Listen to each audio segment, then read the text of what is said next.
All right. Let me make sure we got. Oh, yeah, we did it. We got the right mic this time. Classic misdirection. Guys, if you're ever on the Money Shift YouTube channel or the Money Shift Facebook page or the Money Shift Twitch and I sound like shit, I need you guys to let me know because there's many a time where I clicked on myself. Hold on just a second.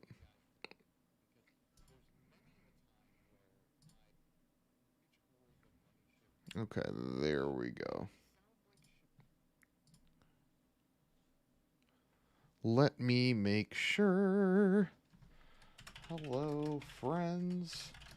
Come hang and talk cars. Okay. Yeah, guys, if you're ever on the Money Shift podcast, whatever platform, and I sound bad, let me know. That's not to say that my voice is angelic by any means or that you guys should be thankful for listening to me. But a lot of times, what happens with Streamlabs, which is the service that I'm using, is it'll default to this fucking mic and not this mic. And what happens is like I listen to it afterwards just to make sure that the quality's there, and it sounds like garbage. And I don't understand how anybody listens to me longer than 10 minutes with that audio. So, a couple things there. One, thank you guys for continuing to listen to me in spite of the webcam audio sometimes. But two, if you guys hear that, let me know because that's an easy fix. It's literally settings, and I just switch what mic, and we're good to go. So, without further ado, let's start talking about car news. And there's actually a lot this week. So, normally during the classic Tuesday, I sort of, wake up and look at the car news and try to figure out, okay, what are we going to talk about today? What's interesting? Do we have a lot of car news? Do we not? If we don't, what are we going to fill it in with? What's going to go on? What's going to happen? But this week,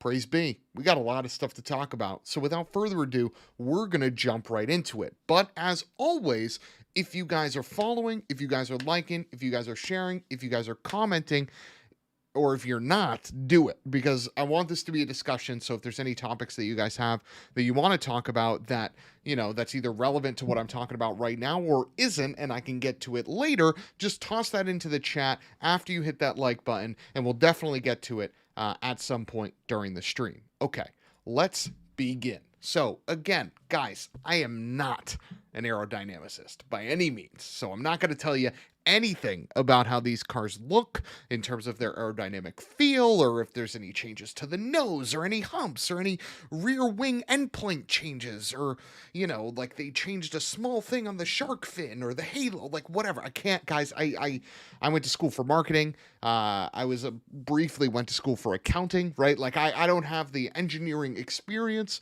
or I'm not an aerodynamicist, so I can't speak to any of those points. But what I can show you is the new livery. So in the last week, Williams dropped their new livery, Haas dropped their new livery, Aston Martin dropped their new livery, and AlphaTauri. So next to me over here, you're going to see a slideshow all of these, but I want to touch on each of them and really just give some thoughts. And I want to hear from you guys. If you guys are in the chat, let me know which one of these you like the best. I have my opinions, but I want to hear yours. So the Aston Martin.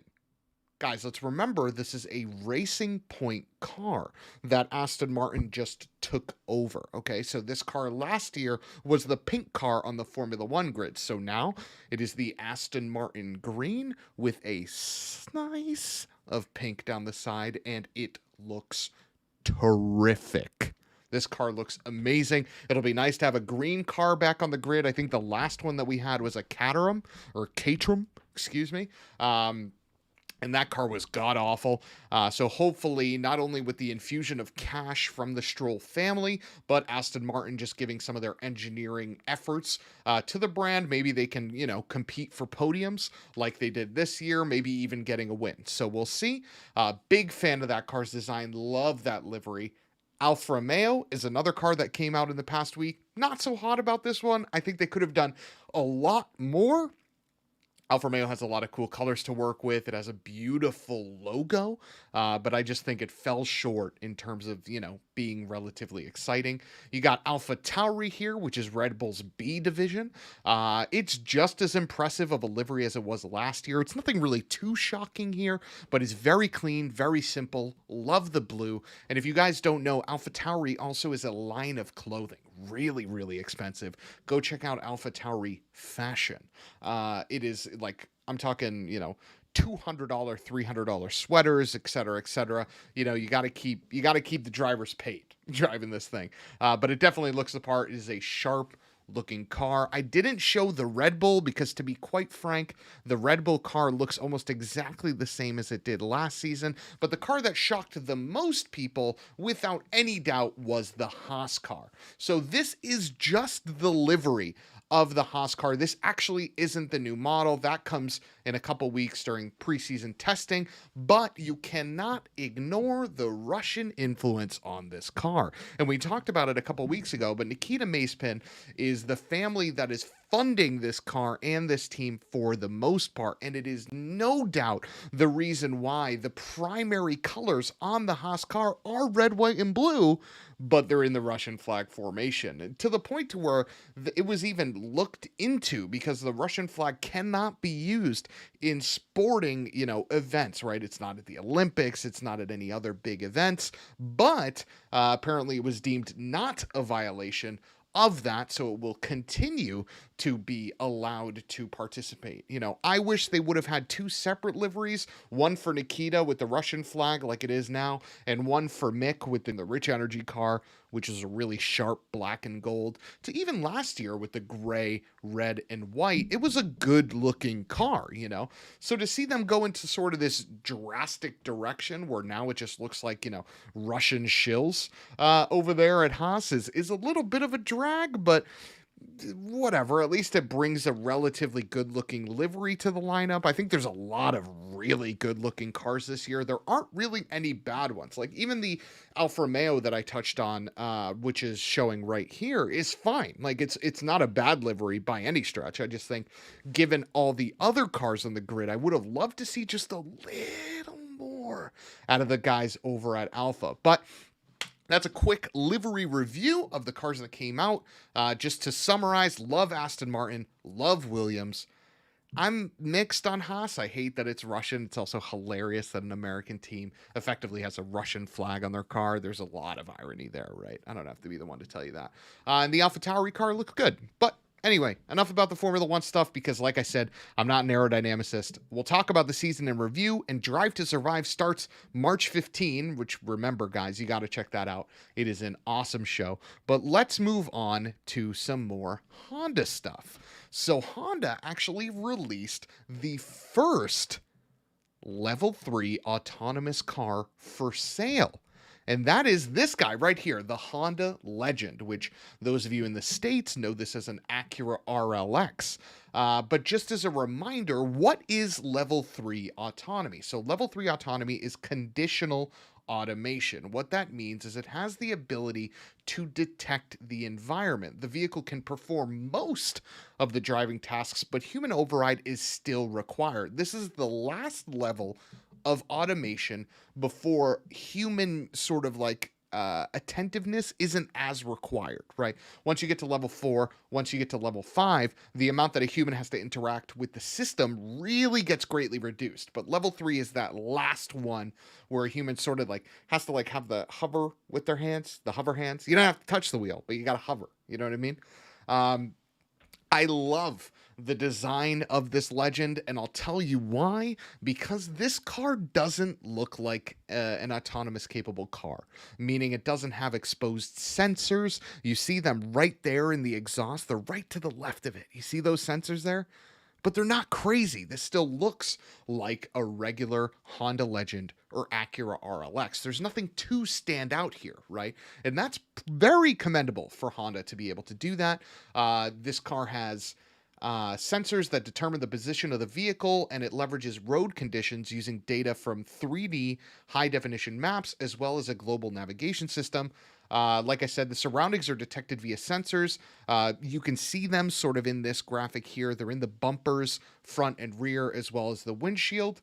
And there's a camera inside that's monitoring the driver to make sure you're not sleeping. Because if you are sleeping, what the Honda Legend can do is slow down to a stop and put its hazards on safely. It won't just stop in the middle of the road. It'll kind of sort of pull over, but it will slow down to a stop if it detects that you're sleeping. Unlike Teslas, where they don't have a camera looking at you, this one does. And it really does prevent, all those videos that we see where people in their level 2 autonomous Teslas would sort of like kick back and sleep.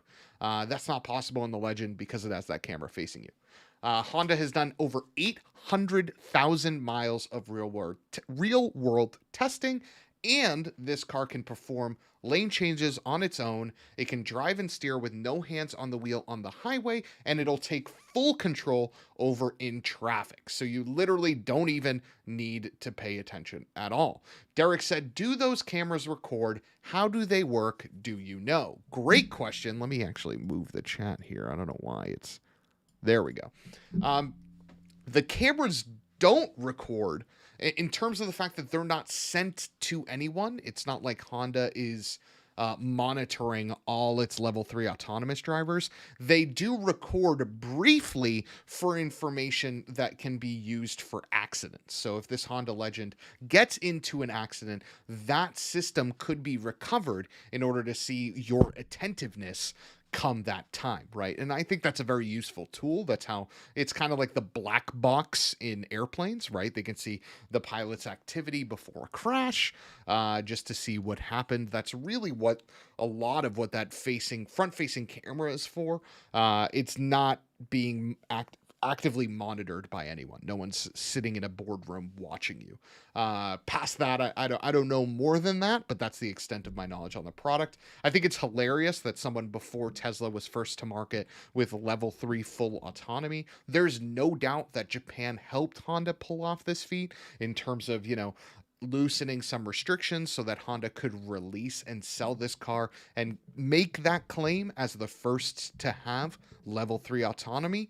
But this is also proof positive that you can produce a vehicle that is level 3 autonomous without having horns like the Neos or weird cameras all over the place. It just looks like a regular car that can drive itself.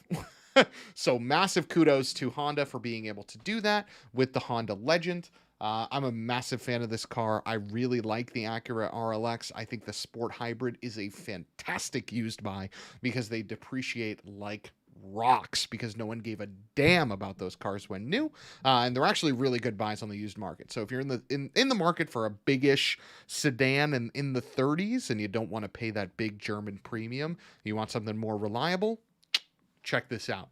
Joe, how's it going, my man? Yeah. It'll be a little different on the podcast because, like I said, I record these twice, but thank you for stopping by, my dude. And thank you for the 50 stars. I appreciate the support, as always. You rock, dude. Thank you very much. Moving on from the Honda Legend, we're going to get into a little bit of Kia and Hyundai stuff because it wouldn't be a Money Ship podcast if we didn't talk about Kia or Hyundai. This is the Kia EV6. So this is Kia's first all-electric car from the ground up. I know they've made the Soul EV. I know they've made the Niro EV. But this is Kia's first full-blown car that was designed as an electric vehicle from the get-go. Now, you guys might be looking at the proportions of this and think, that seems a little familiar.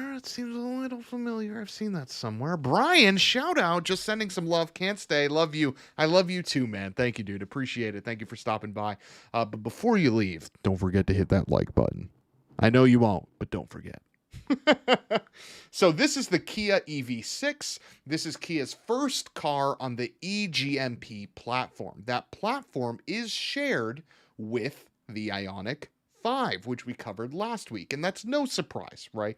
Hyundai, just like anyone else, is going to share platforms, as they should, right? They're investing a lot of money in electric infrastructure. It makes sense to use that wherever they can. But this EV6 looks dramatically different than the Ioniq 5. I mean, look at some of these lines. I got a shot here from the rear 3/4, and you can almost see the taillight make a spoiler, right? This taillight right here, it's pretty wild. I think this design is really, really cool, and to me, it almost looks like a fusion of a Jaguar I-Pace and an Ioniq 5.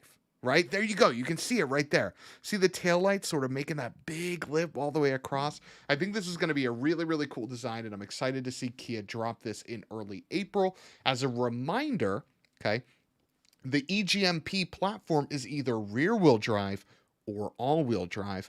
It leverages 58 or 72.6 kilowatt-hour batteries, and in top performance spec, we're talking 302 horsepower, 446 pound-feet of torque. So it's definitely no slouch. It's a machine that can move. And the Ioniq 5 looks the part for sure, and I'm sure this Kia will deliver because Hyundai's been making great strides in the right direction, as you guys know, if you're listening to this podcast. Shout out to Nick Chofee with the like. Thank you for that, dude. I appreciate it. Moving on to the next bit of Hyundai news. We got a good one. I'm excited for this. We've been talking about this car for maybe 6 months, maybe a little longer, but the Kona N is slowly coming around. And it reaffirms my fact that Hyundai right now, Hyundai today, 2021 Hyundai, is what Honda fans want Honda to be. And I'll tell you why. And it's because of cars like this, okay? Hyundai's producing a Kona N, which is a small SUV that'll likely have around 275 horsepower, 260 pound-feet of torque, 8-speed dual-clutch transmission. It'll have launch control. Hyundai describes it as a powerful and nimble driving experience with a variety of high-performance driving features. It has the Veloster N wing. It looks the part. It'll probably sound the part because the Veloster N sounds badass, right? 1, 2, Veloster N. Small hatchback. It's 2-door. I know it's a 3-door, but it's a 2-door hatchback, right? It has the same engine, 275 horsepower, 260 pound-feet of torque, has magnetic ride, it has a 6-speed, you can get it with a dual clutch. It's just a fun little hot hatch, okay?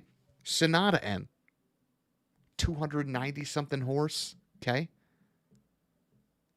Turbo, DCT, mag ride, sedan. It's what you want the Accord to be, okay? Those are 3 cars, and we didn't even touch on the Elantra N. Okay, these are all machines that you would wish Honda would make in their prime, right? You wish the Elantra and the Veloster N were the Civic Si. You wish this Kona N was a sporty CRV. You wish that Sonata N was an Accord Type S or something like that, right? Hyundai is doing what you want Honda to be, but because of your brand allegiance, you just can't see it. But guys, let me know, because if you look on my desk here, I have all these glasses.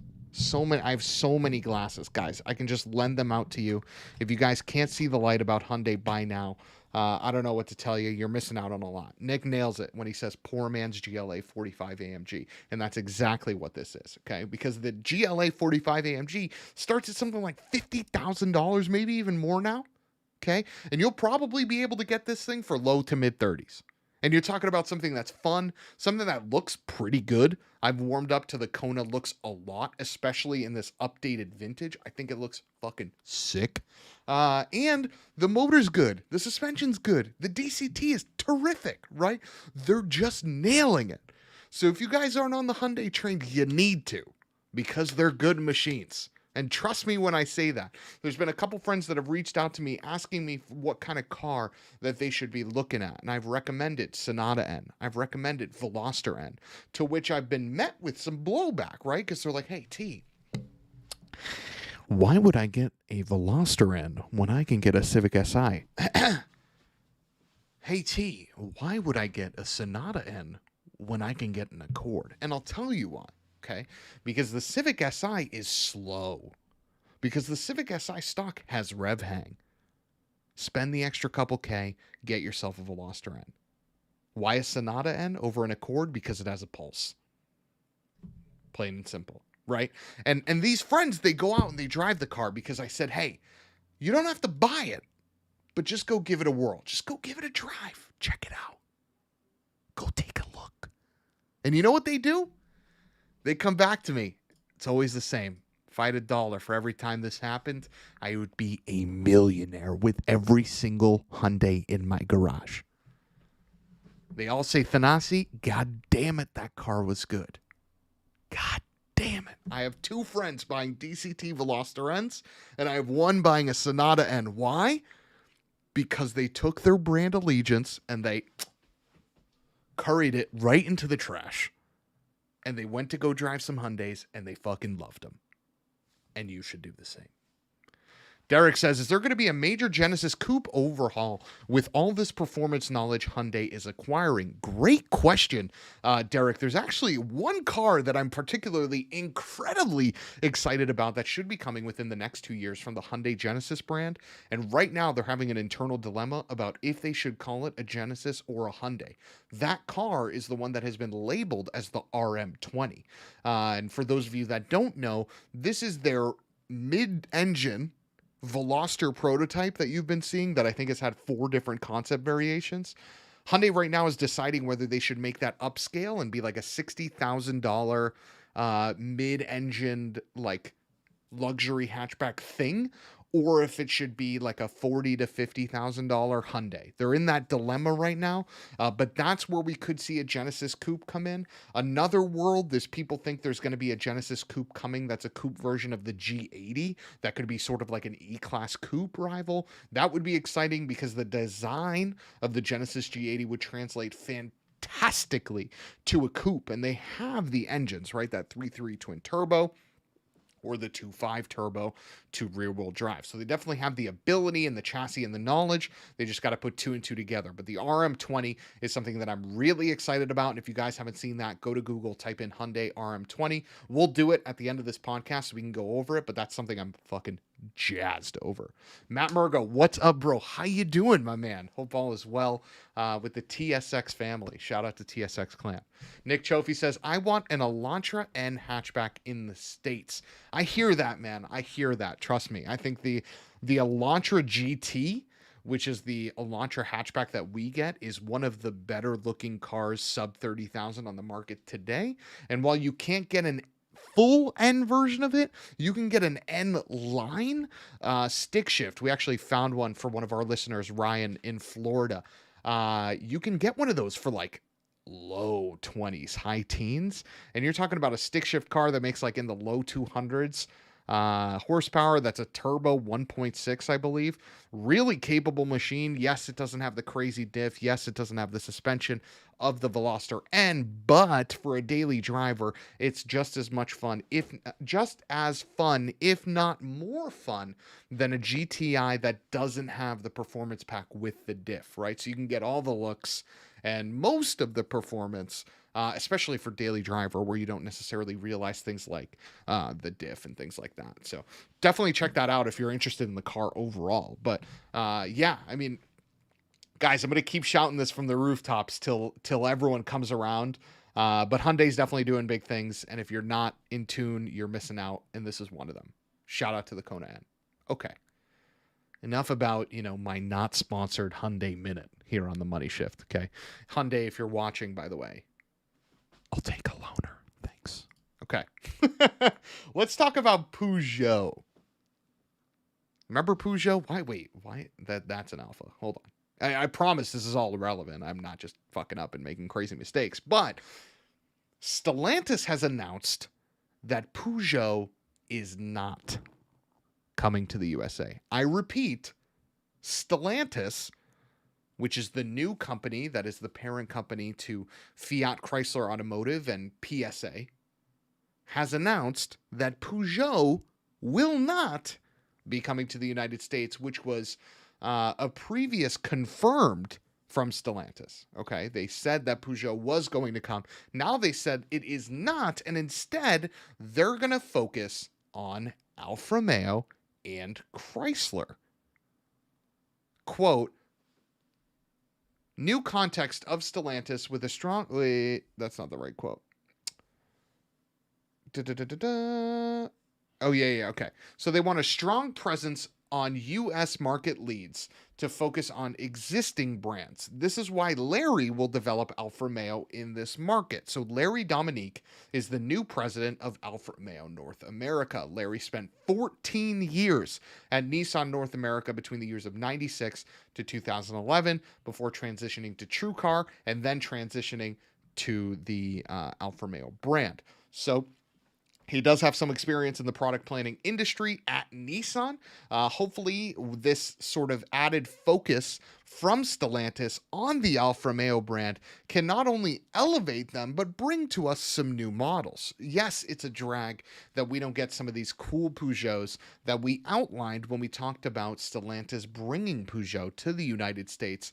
But the hope is that with Stellantis refocusing its energy to the brands that are already in the United States, instead of figuring out how to bring in someone new, it'll just be an overall better experience for us where Alfa Romeo can continue to succeed and someone like Chrysler can turn around, right? Shout out to Wilbur Baranowski for the like. Thank you, my man. Welcome to the stream. Alfa Romeo actually managed to grow in sales year over year, despite the market decreasing by nearly 20%. So that's pretty impressive for Alfa, or maybe it's a testament to what their sales were in 2019, but that's here nor there. The fact that they're growing is really, really great. So hopefully with the introduction of things like the Tonale, which is a smaller SUV, and maybe some other cars from Alfa, we've been hearing about a coupe version of the Giulia for like 5 years now. Alfa will continue to grow under Larry Dominick's leadership. And also, Stellantis has made a profound amount of comments about bringing back Chrysler and making it better than ever and restoring it to its former glory. So hopefully by Stellantis canceling Peugeot, they can improve not only Alfa Romeo, but Chrysler, because a U.S. auto market where Chrysler is good is a good market. Right. So I'm hopeful for this. It's a bit of a drag that we're not getting a lot of these really cool Peugeot models like the 508, the 3008, and some other things. But if it means we get a lot more Alfa Romeo products, or we get some of those Peugeot products rebadged as Chryslers and Alfa Romeos, I'm okay with it. It is what it is. It's a bit of a drag, like I said, but 'tis the game, right? 'Tis the game. Moving on to some Nissan 400Z news. When we dropped this car initially on the Money Ship podcast, people were freaking out. They were really excited. It was the death of the Toyota Supra. The 400Z is here. It's back. It's better than ever. Whatever. Project Cars 3 may have leaked the statistics to the new Nissan 400Z. You saw the screenshot to the game here, but I'll quickly touch on what they said were the power and weight numbers. And the reason why I'm putting a little more weight into this than maybe I would have if this was 10, 15 years ago is a lot of these automotive video games push. They push really hard to ensure that the information that they're showing and displaying is right. Because they know that if it's not, they'll get a massive pushback. Massive, right? So the details that Project Cars 3 talked about with the Nissan 400Z Proto is that it would have a 3.0 liter twin turbocharged V6, it would have 444 horsepower, and it would weigh 3,251.8 pounds. Whoa. Why am I saying whoa? Because 3,251 pounds is lighter than both the A90 Supra and the current 370Z. So to be able to make almost 100 horsepower more than a 370Z and be lighter and still be manual, that's exciting. And I know a potential out here for Nissan in the brand, if the car comes to market with different performance numbers, is to say, well, that were the statistics of the Z Proto, the production Z was going to be different, right? Because if you look at this, it says right there, it says 2021 Nissan Z Proto. So that's Nissan and Project Cars 3 out, right? They could say, hey, these were the statistics Nissan gave to us about the concept for the production 400Z, the weight number, the power number, all that's kind of bullshit, but we did our best. That's what they told us. But I don't think that's the case because of how close this Nissan 400Z is to production, right? Derek says 911 territory performance, perhaps, right? Excuse me. Whew, that was strong. A lot of water today. You know what I mean? Got to stay hydrated. Got to stay hydrated. But let me look up quickly because I don't remember. Toyota Supra 2021 horsepower. What the Toyota Supra is at? 382. Okay, so not only is the 400Z Proto touted as being lighter than the Supra, but now it's got, what, 20, 40, 60 more horsepower. So if all of this is true, and it's lighter and more powerful than not only the Supra, but the current 370Z, this thing's going to be fucking magic. Derek says 911 territory performance. At least it's Cayman. At least it's Cayman, right? I'm really excited for this car. I think the interior is terrific. I think the exterior design is fantastic. I think it's a bumper away from being perfection. But God, it can't come soon enough. It is a really good looking car, and it's just one cog in the wheel of Nissan's overall turnaround that we highlighted last week or 2 weeks ago with the introduction of not only the 400Z Proto, but cars like the Frontier, cars like the Pathfinder, Nissan including the 9-speed automatic in their new vehicles instead of the CVT, right? Nissan slowly making this change to the Nissan we remember, to the Nissan we love, to the Nissan we want to drive. And if they can pull off these stats, this will be a cornerstone to that with the Pathfinder, with the Frontier. So I'm genuinely excited.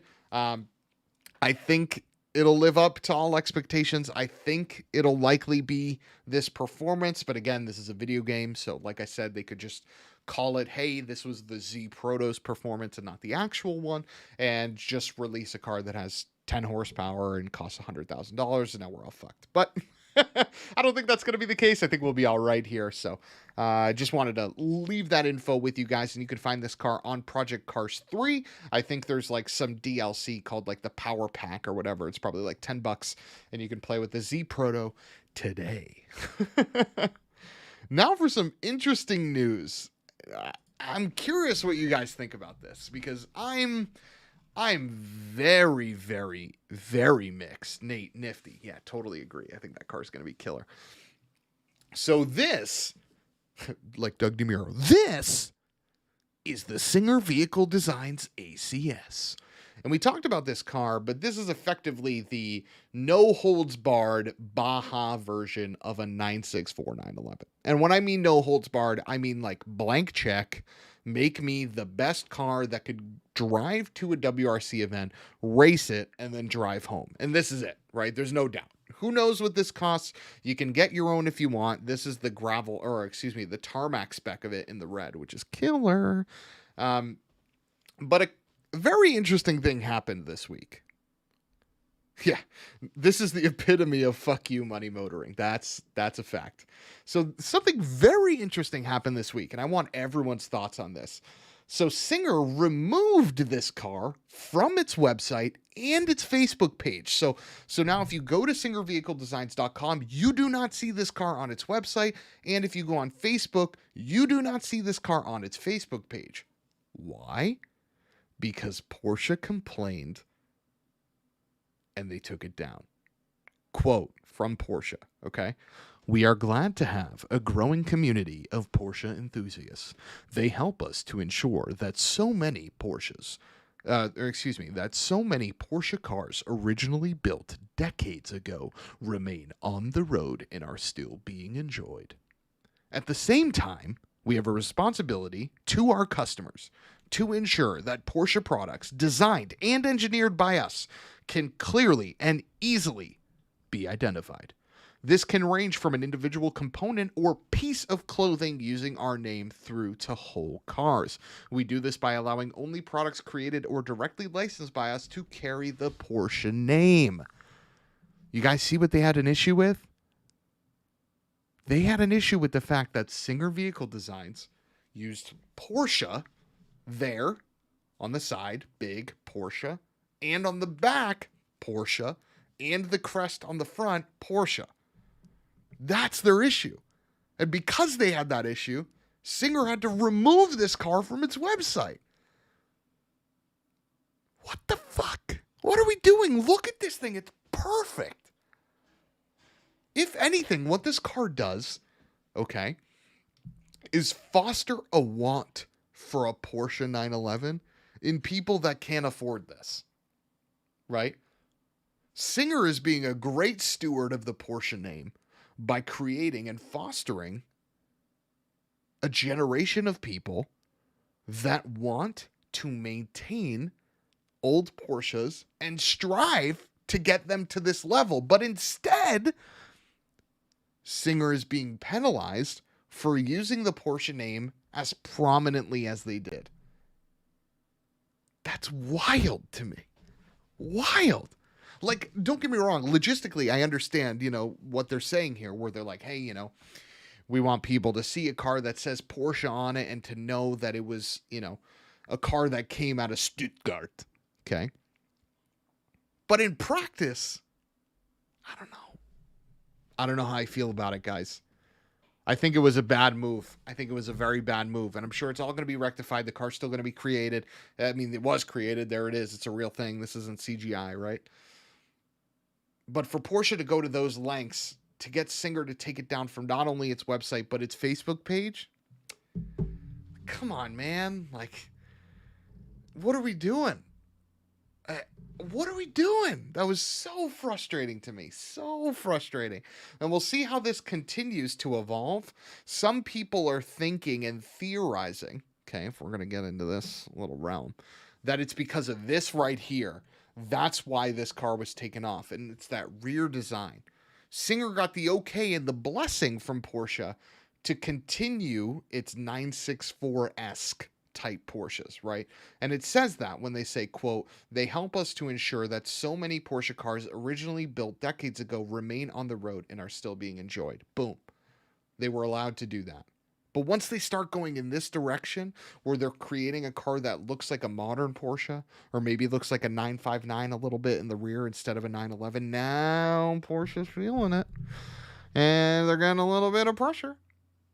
And what's another thing, it's what we talked about last week. Porsche is also going to be producing a 911 Safari of their own. A car that's going to be based on a 992 C2 or C4S. Now, is it a competitor to something like this that could literally do the Dakar rally and drive home? No. But image-wise, if you're looking at two new cars, it is. So maybe they felt a little heat there. Maybe, right? I don't know, because if I'm thinking about this, okay, as someone who maybe wants to buy a Porsche at some point, I don't confuse a Singer product with a brand new Porsche product. Hell, I don't even put them in the same category because they don't even compete cost-wise, right? A Singer 911 costs, upwards of $500,000 to over $1 million to limitless, like this guy over here. Whereas a Porsche 911 at most is $200,000-300,000. So it's not as if I'm confusing them price bracket wise. There's no 911 that directly competes new with a Singer 911 in terms of price. It's just not out there. It just doesn't exist. So it was a bit of an interesting move to see Porsche go this hard against Singer for the ACS. And I'm a bit disappointed. I'm going to be honest with you. I have a lot of love for Porsche. I've been involved in a lot of the clubhouse chats that are all centered around Porsche, and I totally get it. It's a phenomenal brand that's produced some amazing cars, but moves like this are just incredibly frustrating, and they take away from the other moves where the company is investing heavily into things like synthetic fuels that can keep internal combustion engine cars alive. Right? It's like a little taint on that. Like, you're doing really good things with the synthetic fuel stuff, and you're making killer 911s, awesome Caymans, whatever. But then you go out and do shit like this. No one cares. Like, no one's looking at this car and saying, what kind of Porsche is this thing? And the person that is wouldn't have known anyway. If this thing had no Porsche logo on it, they would ask the same question. You know what I mean? Kind of a wild move. Seems like a wild move from Porsche to do this to Singer. But anyway. The last thing that I want to end on is this. The Toyota GR Sport Racing Hybrid. And as a quick refresher, okay, this is the production version of the Le Mans hypercar that Toyota is going to be producing. And one of the things that Toyota is doing in order to get everyone ready or to get orders in for the hypercar is they've created sort of a questionnaire that if you're interested in the GR Supersport, you got to fill out or else you can't get one. Okay. So we're actually going to take it together. We're going to answer and I'm going to submit because fuck it, YOLO, right? If Toyota selects me for a GR Sport, then maybe we can crowdfund it so we can buy it and then we'll all drive it and then we can flip it together, okay? And make oodles of money just like everyone does with the Ford GT. Okay, so now let me do this. Let's throw up the quiz and let's take it together. Here we go. Amazing. Okay. All right. So, name, easy. Athanasios Tracheadakis, country, United States. Address, I'm not going to put that in for now for obvious reasons. I'm 20 to 29. And then moneyshiftpodcast@gmail.com, which, by the way, guys, if you want to send in any questions or topics to the podcast and you don't want to DM me on Facebook, you don't want to DM me on Instagram, that's the place to do it. Okay. If you have a Toyota or Lexus dealer, which you usually are associated with, put that here. Now is where it gets fun. Let me know if you guys can see this correctly, because I do acknowledge it's a little, it could potentially be a little blurry, but let me know if you guys can see this. So how many high-performance sports cars do you own now? Well, does a K-Swap Civic count? 1. Of the sports cars you own, rank by order of favorite.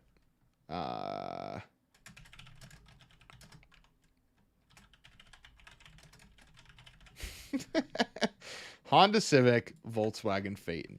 Yeah, we'll rank it. So it's asking you, how many hey buddy, how many cars do you have? What are your favorite cars? Okay, so you got to put those down. On average, overall, what are the average miles per year driven with your sports cars? So for me, it's below 20,000 kilometers. I don't go more than that, but I want to drive them a lot, right? Models of the sports cars you plan to purchase in the future. Ah, yes. Classic. Let me know if you guys have any options here that you can put in that you think would better align us to get a GR Supersport. So I'll put in a 992 GT3. I'll put in... Oh, no! I pressed enter by accident, guys. Okay, there we go. I'll put in Lexus LFA. I'll put in Toyota 2000 GT. I'll put in... actually... Lexus LFA. I'll just put in BMW. Nah. Z8. Whatever. Do you own or once owned a Toyota 2000 GT? Never owned. Do you currently own or once owned a Lexus LFA? Never owned. Frequency of driving on circuits per year, over 10 times. That's true. Automobile motorsports you're interested in. I'm interested in Formula 1, WEC, WRC, Formula E, not Formula E. IndyCar, NASCAR, the Nuremberg. 24-hour. Your participation in motorsports. I watch on TV or the internet. I go to circuit racing or an event. That's it. I don't have a motorsport license. Your interests and expectations for the GR Supersport.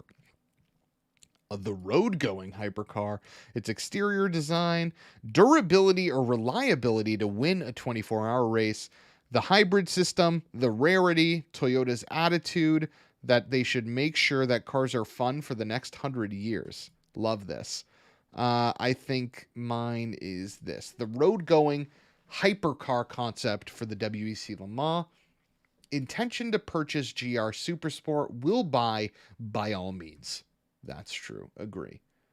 All right, I'm going to submit that, guys, and we'll see if we can get ourselves a GR Super Sport. But what I wanted to show was a couple of the interesting things that Toyota is valuing in terms of who they're considering giving this car to. The first ones being, have you owned a 2000 GT or have you owned a Lexus LFA? The brand really probably wants to make sure that whoever it allocates its GR Sport to, its GR Super Sport to, that they're loyalists to the Toyota brand, right? These are people that in the past have shown a huge interest towards their cars, right? Whether that's the LFA, whether that's the 2000 GT, whether that's a GR Yaris, a Celica GT4, you name it, right? Corolla, whatever, that you're just a Toyota person. But they also want you to go on track, right? I find it hard to believe that they're asking a question like this and willing to accept people where this is zero, right? Especially because if you think about what this car is, where it's a street version of their Le Mans hypercar, they probably want to make sure that the optics of this car include some on-track use, which is why they ask questions like this as well. How much do you drive these cars, right? Are they going to give it to someone who drives below 100 kilometers a year? That's like 500 miles. Probably not, right? Probably not. So I love this quiz. I think it's very interesting.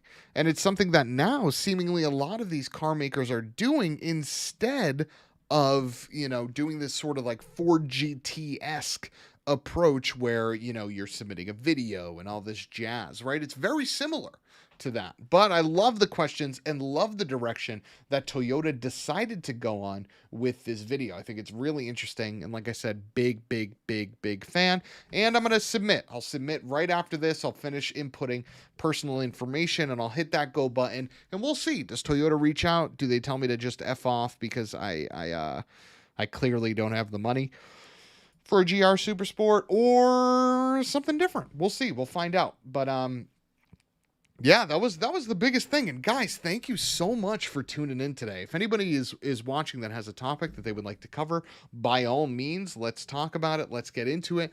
But if not, we're going to call it a stream. I did want to announce that starting not tomorrow, Thursday, we will be doing morning streams from about 8 a.m. or 7:30 a.m. to 9 a.m. Thursday, Friday, Monday, Tuesday. So we're going to be getting some daily car news into you guys in the morning on your way to work. So if you don't follow the stream already, be sure to follow us on Facebook, follow us on YouTube, follow us on Twitch, whatever your preferred medium is for automotive or just any content. We're on all of them. So I'll be having an update in the morning. It'll probably be quicker, maybe 30 minutes to an hour, depending on the amount of car news that happens in the night before. We'll also be covering some topics there. So, what's the best daily driver, or what's a good introductory track car, or what's some things you can do to get ready for the track, things like that. Just some common concepts that are really fun and useful and valuable. But I'm really, really excited to just get in front of you guys more often and continue to have more conversations, especially in the morning. I don't know about you guys, but oftentimes I wake up and just go right to my phone, go to YouTube, and either type in something car related, something video game related, or everything in between. So I figured I could help scratch that itch for a lot of people that I know I have for sure. So thank you guys for tuning in to the Money Shift podcast. Shout out to Michael James for the last second follow right before we called it quits. My man, thank you for following. And I'm looking forward to everyone tuning in the future. I will see you guys Thursday morning.